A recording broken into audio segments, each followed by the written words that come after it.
Begitu dokter yang bertugas melakukan autopsi pada mayat dari Tuan Gunawan keluar, Lars langsung bangkit dari duduknya dan menghampiri dokter itu. Diikuti dengan Papa Matteo, Opa Will, dan juga Raka. Dokter itu menghela napas terlebih dahulu. Kami telah memeriksa jenazah dari almarhum Pak Gunawan, namun hasilnya belum bisa kami beritahukan. Hasil mutlaknya kami membutuhkan waktu minimal 4 minggu, namun hasil awal akan kami berikan setelah 24 jam. Lars mengangguk lesu, "Terima kasih dokter." Meskipun lelaki itu sangat penasaran dengan hasilnya dan tidak puas saat dokter mengatakan akan memberitahukan hasil awalnya nanti setelah 24 jam, setidaknya sekarang Lars agak merasa lega karena telah melakukan autopsi pada jenazah almarhum ayah mertuanya. Jika nanti firasatnya terbukti ada yang tidak beres dengan kematian ayah mertuanya itu, maka akan dia selidiki dan hukum pelakunya sampai jera. Raka hanya terdiam dengan banyaknya pikiran di kepala mengenai kematian Papa Nona Lita dan juga gadis yang sekilas wajahnya mirip dengan Saras. Papa Matteo dan juga Opa Will sudah lebih dahulu berjalan meninggalkan ruangan, dan sekarang hanya tersisa Raka yang sepertinya akan mengatakan sesuatu pada Lars. "Tuan Lars," panggil Raka. "Ada apa Raka?" "Setelah pemakaman Tuan Gunawan, saya izin untuk tidak berada di samping Anda untuk sehari, apa boleh?"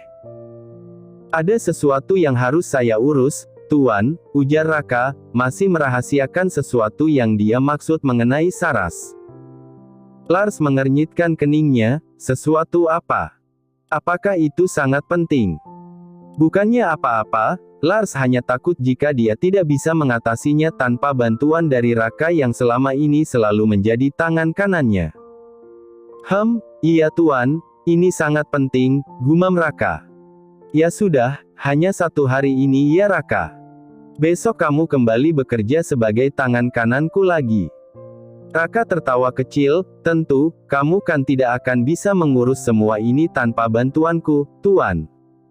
"Dasar kamu ini," ujar Lars kesal, namun menggakui yang diucapkan Raka tentu adalah kebenarannya.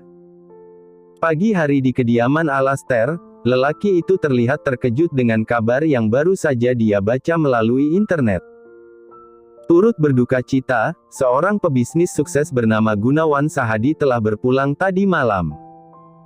Begitulah headline yang baru saja Alastair baca dari tab yang ada di tangannya.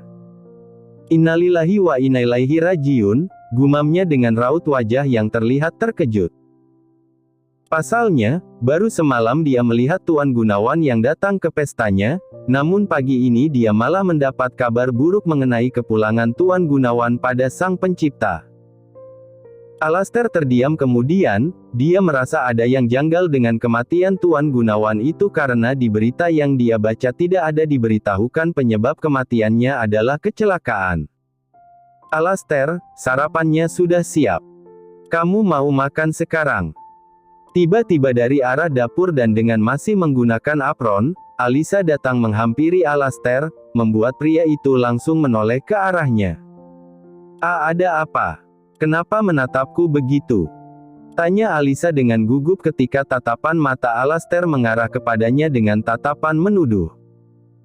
Alastair menyerahkan tabnya yang masih menampilkan berita kematian Tuan Gunawan itu pada Alisa, "Baca dan lihat." Alisa menurut. Gadis itu mengambil tab yang disodorkan padanya. Membaca berita yang tertera di layar tab besar itu dan tidak butuh waktu lama untuk gadis itu kembali menyerahkan tabnya pada Alastair. "Innalillahi wa inna ilaihi rajiun, Papa Gunawan meninggal dunia." "Meninggal karena apa?" tanya gadis itu dengan nada bersedih, namun berbanding terbalik dengan tatapan matanya yang tidak menunjukkan kesedihan sama sekali. Alastair mendengus kesal mendengarnya. "Kamu masih bertanya? Bukankah kamu dalang di balik kematian Tuan Gunawan?" Alisa terlihat terkejut, namun gadis itu berhasil mengendalikan ekspresinya seperti semula. "Maksud kamu apa sih Alastair? Aku itu bahkan baru tahu kalau Papa Gunawan meninggal dunia. Kenapa kamu main nuduh aku sebagai dalang kematian Papa Gunawan?" Biar bagaimanapun juga, Papa Gunawan itu tetap papaku meskipun aku bilang kalau aku mau balas dendam padanya. Aku juga sedih dengan kematiannya. Alastair terdiam, lelaki itu memperhatikan dengan seksama raut wajah Alisa yang terlihat sedih, namun masih saja Alastair merasa janggal dengan ekspresi sedih dari Alisa itu. Akhirnya Alastair menghela napas, "Baiklah, ayo bersiap. Kita pergi melayat hari ini," ujarnya seraya bangkit dari sofa tempat duduk sebelumnya. Alisa menghela napas lega setelah Alastair pergi dari hadapannya. Wanita itu mengambil tab yang ditaruh di sofa sebelumnya oleh Alastair. Dengan tersenyum miring, wanita itu memperhatikan headline yang tertera pada berita di tab itu.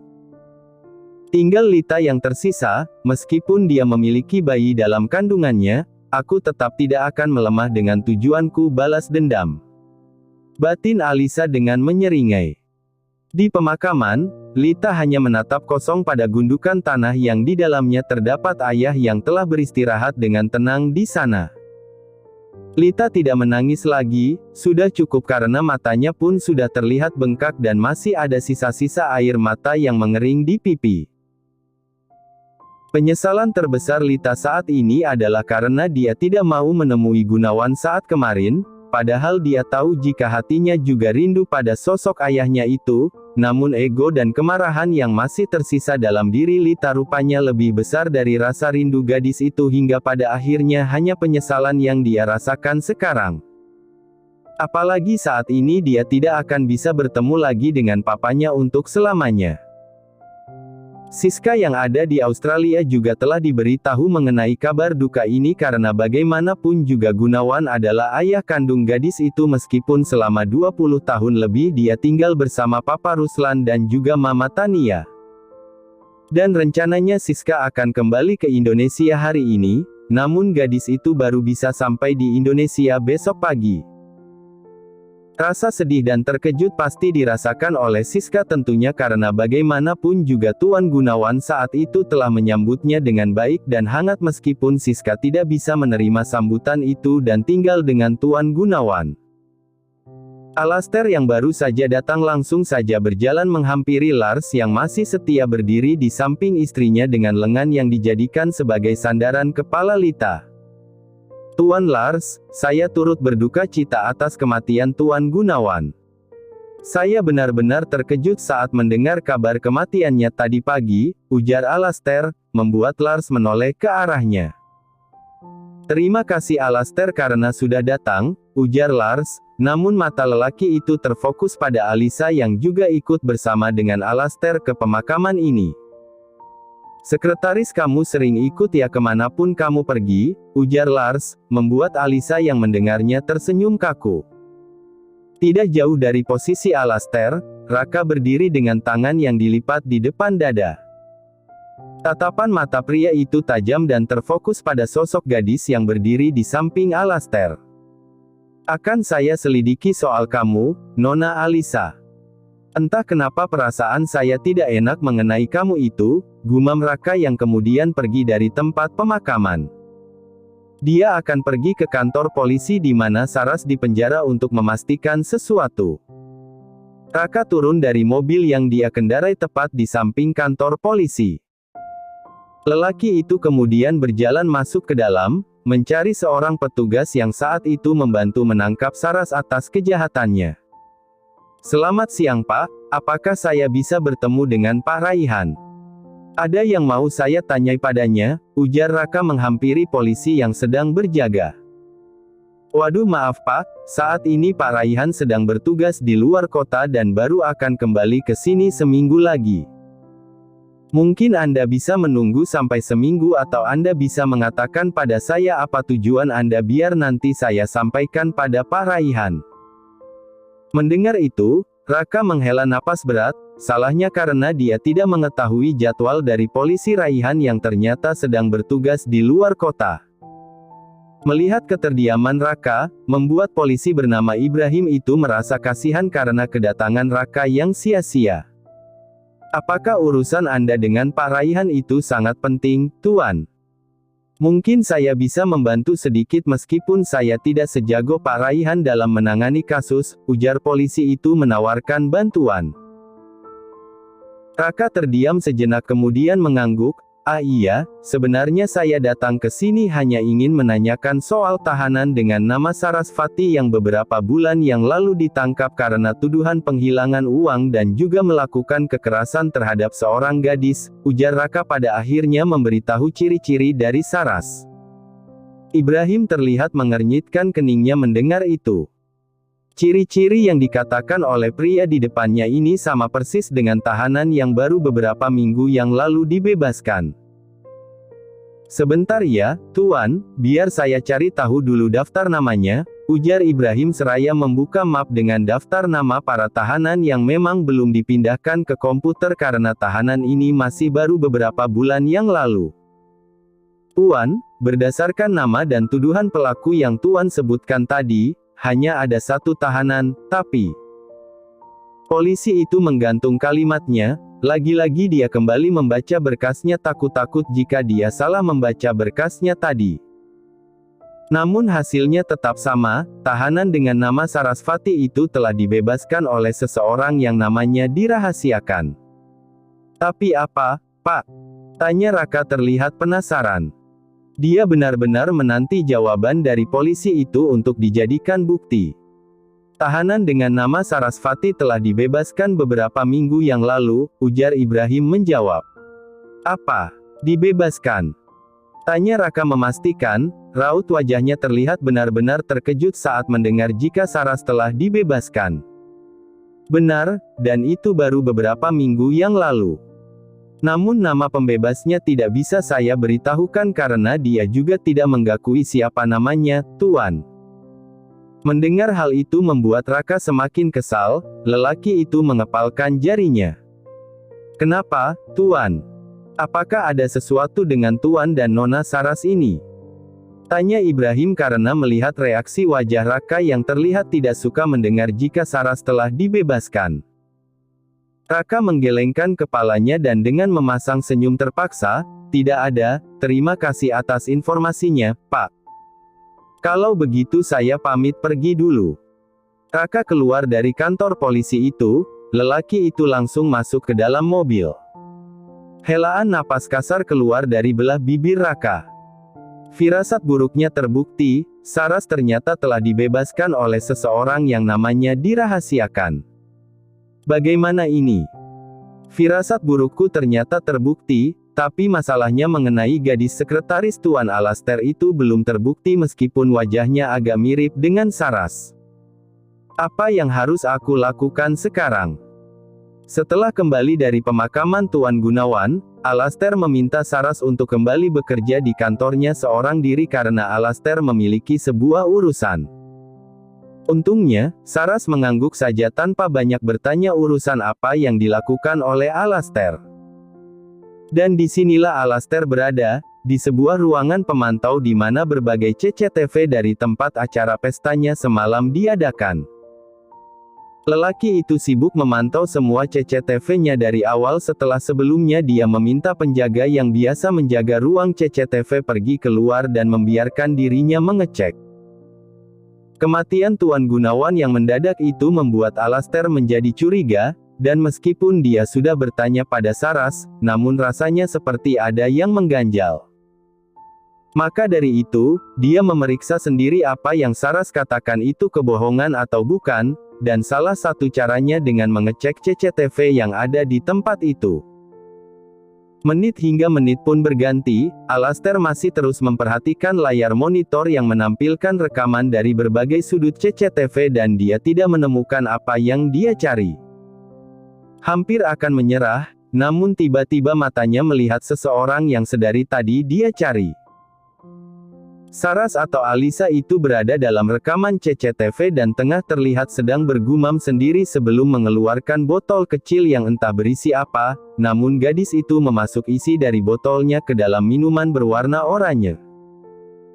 Alastair melotot terkejut, apalagi saat melihat tindakan Alyssa selanjutnya yang memanggil pelayan pria dan gadis itu seolah memerintah sang pelayan untuk menghampiri kursi di mana Tuan Gunawan itu berada dan memberikan gelas yang sudah dicampur dengan sesuatu itu. Alastair langsung menghela napas kasar dengan tangan yang terkepal kuat. Ternyata kamu. Ketika makan malam tiba, suasana di meja makan itu terasa canggung. Alyssa menyadari kecanggungan itu. Semua ini disebabkan karena alas air yang mendiaminya sejak pria itu kembali ke perusahaan hingga sekarang. Ada apa dengan Alastair? Kenapa dia mendiamiku sedari tadi siang? Apakah aku memiliki kesalahan padanya? Tapi seingatku aku bekerja dengan baik tadi di kantor dan tidak melakukan kesalahan apapun, batin Alyssa bertanya-tanya. Brak. Aku sudah selesai makannya. Aku pergi ke ruang kerja dulu, ujar Alastair seraya menaruh piringnya cukup kuat hingga menimbulkan bunyi seperti tadi. Tunggu dulu. Alyssa menghentikan Alastair yang akan pergi dari ruang makan itu. Ada apa? Kenapa dari tadi kamu mengabaikanku? Dari saat kamu kembali ke kantor setelah dari pemakaman Papa Gunawan. Apa yang terjadi? Apakah aku melakukan kesalahan sampai kamu mengabaikanku dan terlihat acuh begitu? Alyssa bertanya meminta penjelasan dari Alastair yang menurutnya lelaki itu kini bersifat sangat aneh. Alastair sontak menatap datar pada Alyssa yang berani-beraninya gadis itu masih menanyakan alasan kenapa dia menjadi seperti sekarang sikapnya. Pikir sendiri apa kesalahan kamu, Alyssa. Aku tidak suka dibohongi, apalagi dibohongi oleh orang yang sangat aku cintai, ujarnya dengan nada yang terdengar kecewa. Hati Alyssa mencelos mendengar ucapan Alastair. Seketika dia menjadi kepikiran. Apakah Alastair sudah tahu jika dia ternyata adalah dalang di balik kematian Tuan Gunawan? Atau jangan-jangan Alastair masih mencurigainya juga? Aku tidak merasa membohongi kamu, Alastair. Apa yang kamu katakan?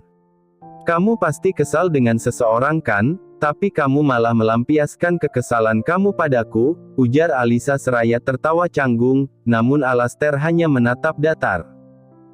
Alastair terkekeh, lelaki itu kemudian berjalan menghampiri Alyssa yang terlihat terkejut dengan reaksinya. Karena merasa agak takut dengan perubahan dari Alastair, Alyssa sampai mundur perlahan ketika lelaki itu menghampirinya dengan tatapan tajam yang menghunus. Kamu masih mau melanjutkan kebohongan kamu itu, Alyssa? Aku salah apa sama kamu sampai kamu membohongi aku sebegininya? Apakah kamu memang tidak percaya padaku, makanya kamu melakukan kebohongan ini? Apa yang kamu maksud? Aku tidak mengerti, Alastair. Tolong jangan seperti ini. Tatapan kamu membuatku takut, cicit gadis itu dengan suara yang bergetar. Alastair menghentikan langkahnya tepat setelah dia berada di hadapan Alyssa. Tangan lelaki itu terulur untuk mengangkat dagu Alyssa yang kini menundukkan kepalanya karena takut dengan tatapan mata Alastair mungkin. Tatap aku dan katakan dengan jujur apakah kematian Tuan Gunawan itu semua adalah rencana kamu untuk balas dendam, Alyssa? Tanya Alastair dengan nada serius. Alyssa menggeleng, tidak.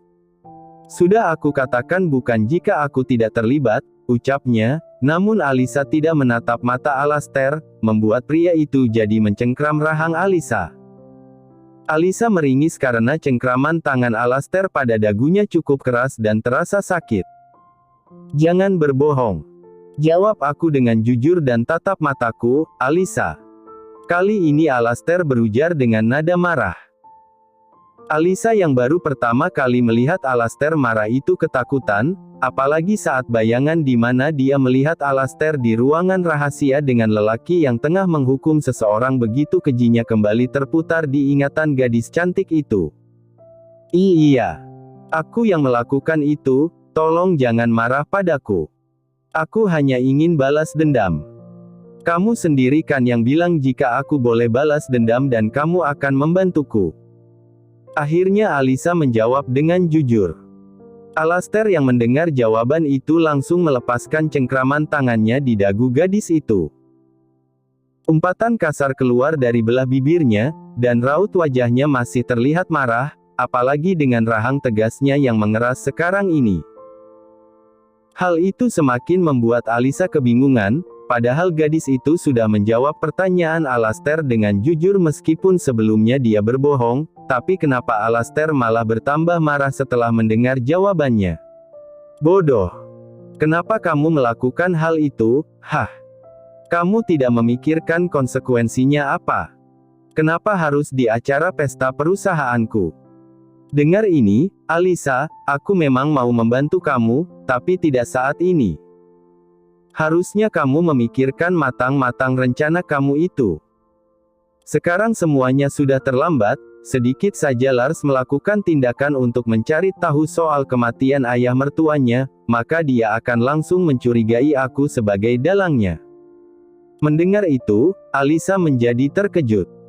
Aku tidak memikirkan hal itu, Alastair. Yang ada dalam pikiranku kemarin hanyalah balas dendam dengan rencana yang aku buat seadanya. Tapi bagaimana kamu bisa tahu jika aku yang melakukan rencana pembunuhan pada Tuan Gunawan? Tanya Alisa penasaran. Alastair menghela napas mendengar itu. CCTV, kamu melupakan hal itu. Aku tahu semuanya dari CCTV, dan jika Lars sadar, mungkin dalam waktu dekat dia akan meminta salinan CCTV-nya. Mata Alisa bergetar ketakutan ketika mendengar apa yang Alastair katakan padanya. Gadis itu menatap Alastair dengan tatapan memohon kemudian berkata, Alastair, aku mohon jangan beritahukan salinan CCTV yang asli. Aku mohon padamu, Alastair. Kamu bilang kamu mau membantuku untuk balas dendam, kan?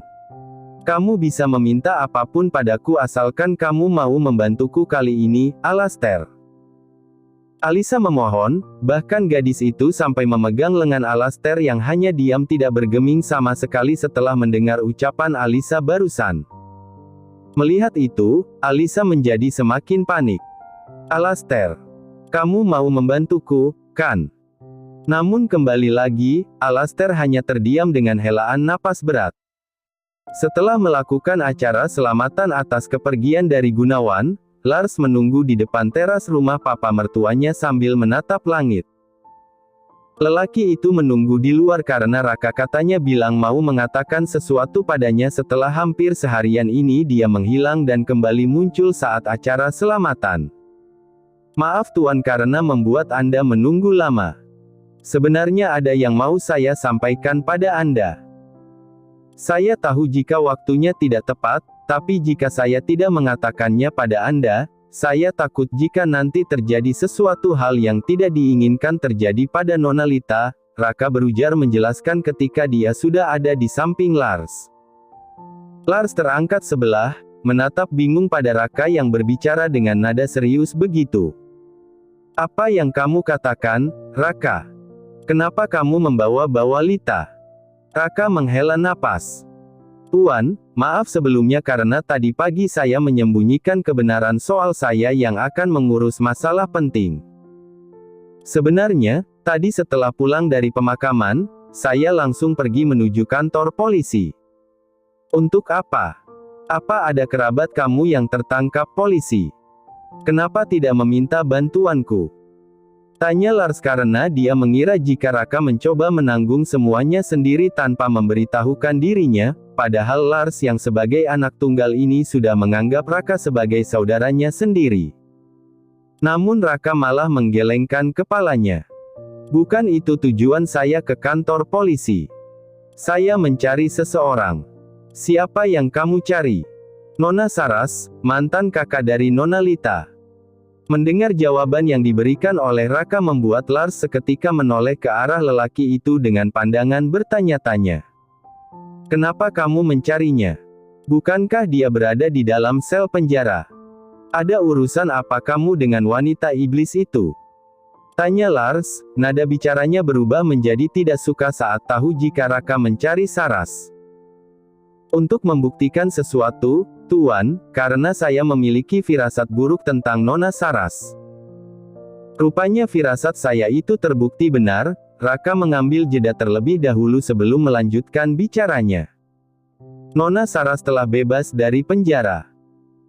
Seseorang telah membebaskan Nona Saras dari tempat itu, namun saat saya mencari tahu tentang siapa yang membebaskan Nona Saras, saya tidak mendapat informasi apapun karena orang itu tidak menyebutkan identitasnya.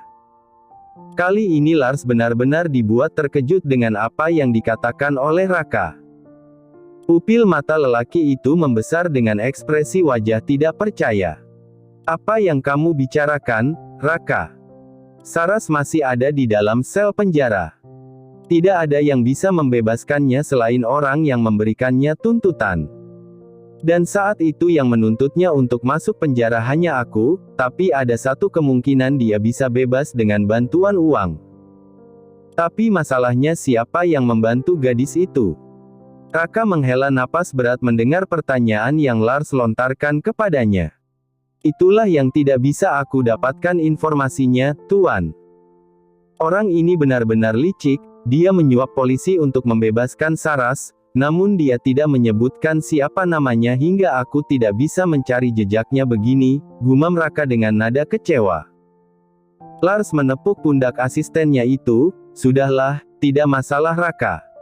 Dengan informasi yang kamu berikan ini pun sudah membantu aku sekarang. Terima kasih ya. Dengan begini aku jadi tahu dan harus waspada, apalagi Lita saat ini tengah hamil. Aku takut jika Saras telah bebas, maka wanita itu akan merencanakan sesuatu hal yang buruk pada Lita dan calon anakku. Benar, Tuan. Maka dari itu kita harus semakin menambah penjagaan dan pengawasan pada Nona Lita. Namun ada satu hal lagi sebenarnya yang mau saya katakan pada Anda, Tuan, gumam Raka, namun untuk kalimat kali ini dia terlihat ragu untuk mengatakannya. Apa Raka? Katakan saja, tidak perlu ragu. Aku tidak akan marah dengan apapun yang kamu katakan nantinya, ujar Lars kembali, membuat Raka kali ini kembali menghela napas kasar.